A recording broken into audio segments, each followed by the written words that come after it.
Hola, ¿qué tal? Soy Adrián de Libre Estado, de nuevo con un vídeo para vosotros.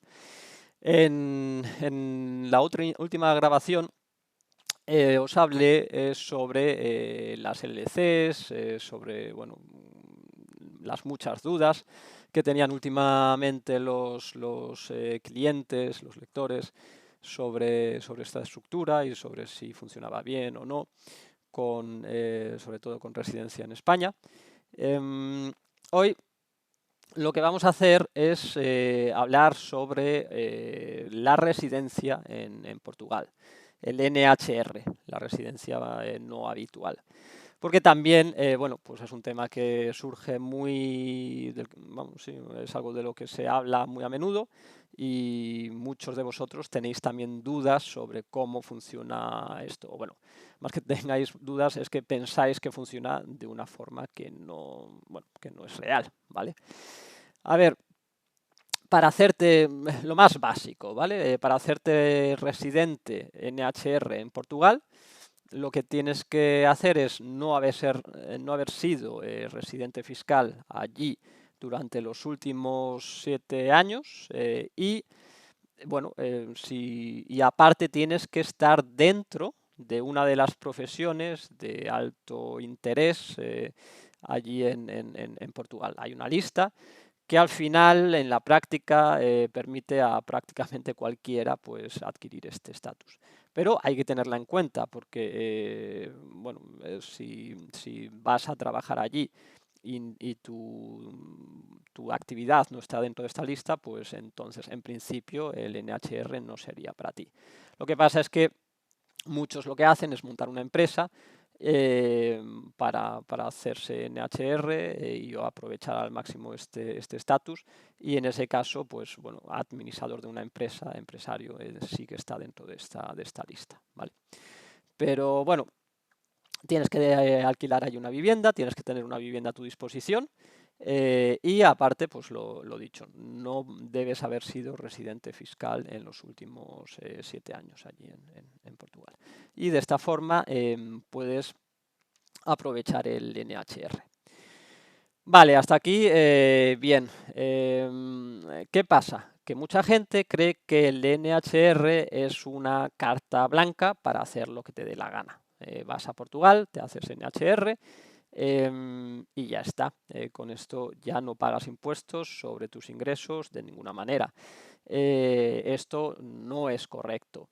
Algunos lo tienen un poquito más claro y dicen, vale, tienen que ser ingresos extranjeros. Mientras que sean ingresos extranjeros, no tributo nada.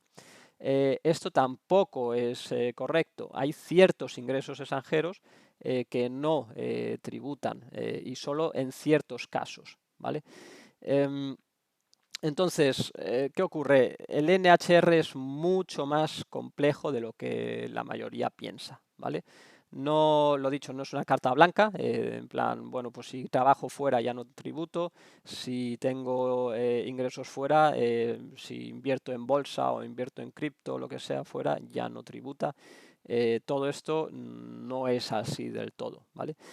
Podemos empezar quizás con una punta adicional, el tema del cripto. Esto ya se ha decidido que va a dejar de estar exento la inversión en cripto de impuestos. Digamos que la forma que sigue existiendo de no tener que pagar impuestos sobre los beneficios en cripto es mantener ese cripto durante al menos un año, ¿vale? Pero para traders, por ejemplo, para gente que está comprando y vendiendo todo el rato, pues esto desde luego ya no vale. Antes en principio tampoco, pero bueno, ahora es más claro que ya no les vale, no es la mejor opción. Eh,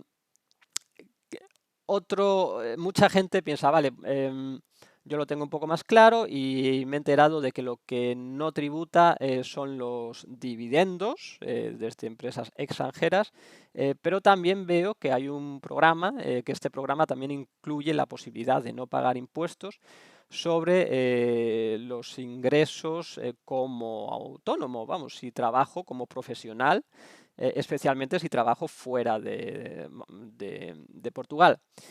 Sí, esto es verdad, no tendrías que pagar impuestos, el IRPF en Portugal, pero esto no es tan sencillo, porque en principio tienes que,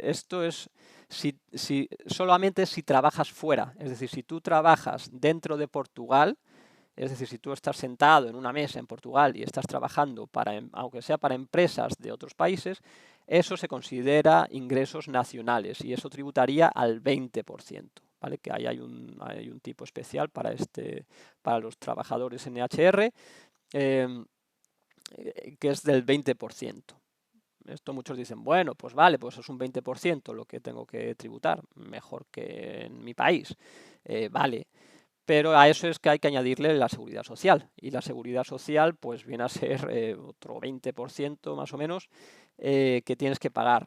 El primer año no lo pagas, pero a partir del segundo ya sí. Entonces, claro, aquí ya nos estamos poniendo en cantidades de prácticamente el 40%, con lo cual ya no es interesante, ¿vale?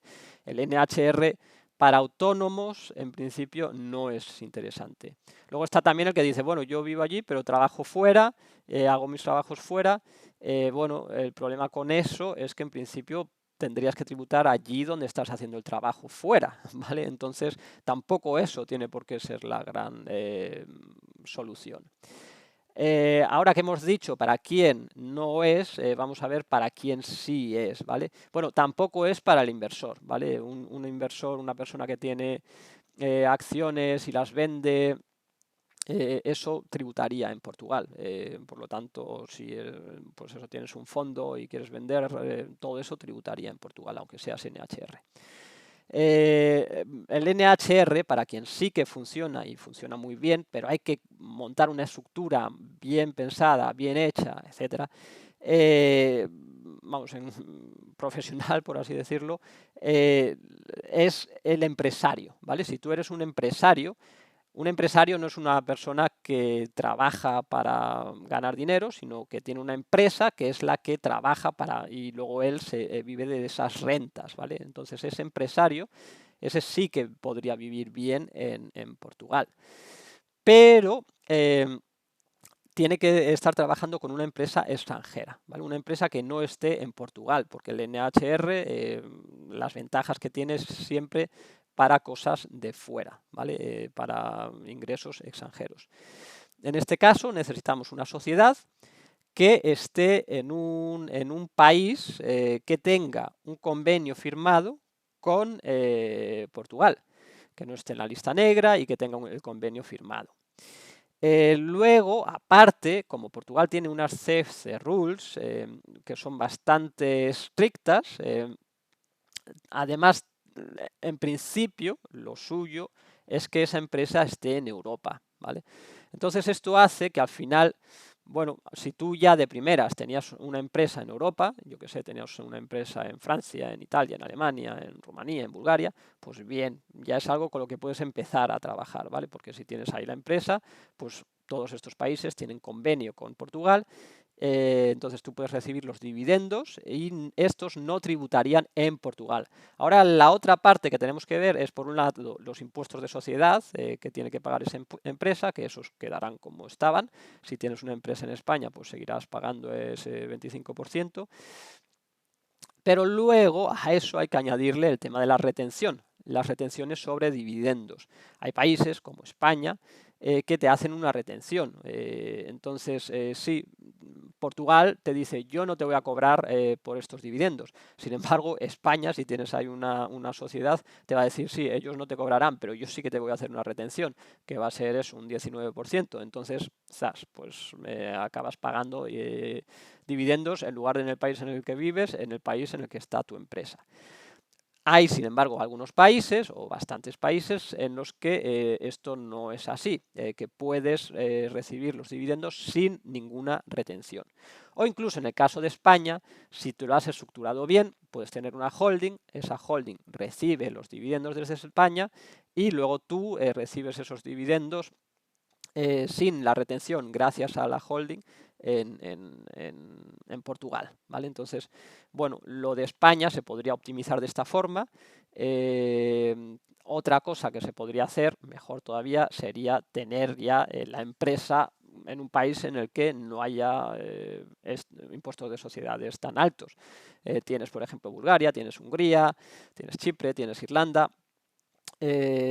cualquiera de estos países, Rumanía, te puede valer para montar allí la empresa, que la empresa, por ejemplo, en Bulgaria paga un 10% de impuestos, o en Hungría un 9%, o en Chipre o en Irlanda un 12,5%, que bueno, a ver, allá en Irlanda se supone que iban a subir los impuestos, vamos a ver cómo se queda. Pero bueno, en principio en estos países el impuesto de sociedades sería peor, y ya desde allí recibís los dividendos en Portugal, y bueno, pues de esta forma los impuestos que habéis pagado han sido ese 10% a lo mejor en Bulgaria, o 12,5% en Chipre, o un 5% en Malta. Malta es el país, digamos, óptimo con residencia en Portugal, o uno de ellos. Está también Rumanía, donde se paga un 1%, teniendo en cuenta ciertos requisitos. Pero bueno, Rumanía y Malta serían los países más óptimos desde el punto de vista fiscal, donde podrías tener la sociedad, y de esta forma, bueno, pues luego pagar pocos impuestos de sociedades y tú recibir el dinero, los dividendos, en Portugal sin pagar impuestos sobre dividendos. ¿Qué pasa? Que esta sociedad en Portugal, perdón, en Rumanía o en Malta o donde sea, tiene que tener, vamos, no puede ser una sociedad fantasma, tiene que tener algo de sustancia, ¿vale? Algo de sustrato. Entonces tiene que tener una oficina, tiene que tener por lo menos un empleado, en el mejor de los casos también administrador en el país, y entonces ahí sí, tienes el NHR, es perfecto, porque bueno, pues puedes estar recibiendo todo ese dinero, pagando muy pocos impuestos, y bueno, así el NHR, el programa este para residentes no habituales en Portugal, pues sí que funcionaría perfectamente. Otras opciones interesantes también para la empresa puede ser tener la empresa en Madeira, por ejemplo.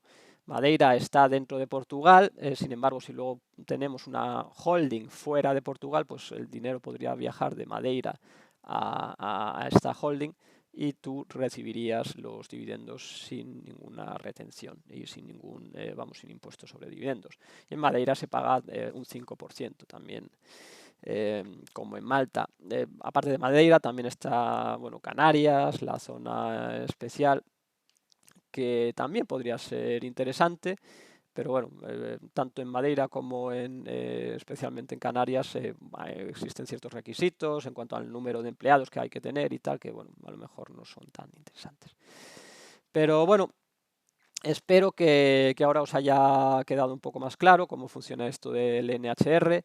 Lo más importante es tener en cuenta esto, que en principio el NHR es sobre todo para empresarios, para gente que tiene una empresa y de la que recibe dividendos. Porque esos dividendos, si la empresa está en el país adecuado, pues pueden recibirse sin pagar impuestos, viviendo en Portugal, ¿vale? Todo lo demás, bueno, para el cripto no está del todo mal Portugal, solo para inversores a medio o largo plazo, pero bueno, para ese tipo de inversores tampoco es mala opción Portugal. Todo lo demás, más bien no. Hay otros países más interesantes. Para inversores, por ejemplo, Chipre es muchísimo más interesante. Bueno, para cada caso hay que buscar las opciones, y Portugal realmente el interés es sobre todo para empresarios. Ahí queda eso, hasta la próxima.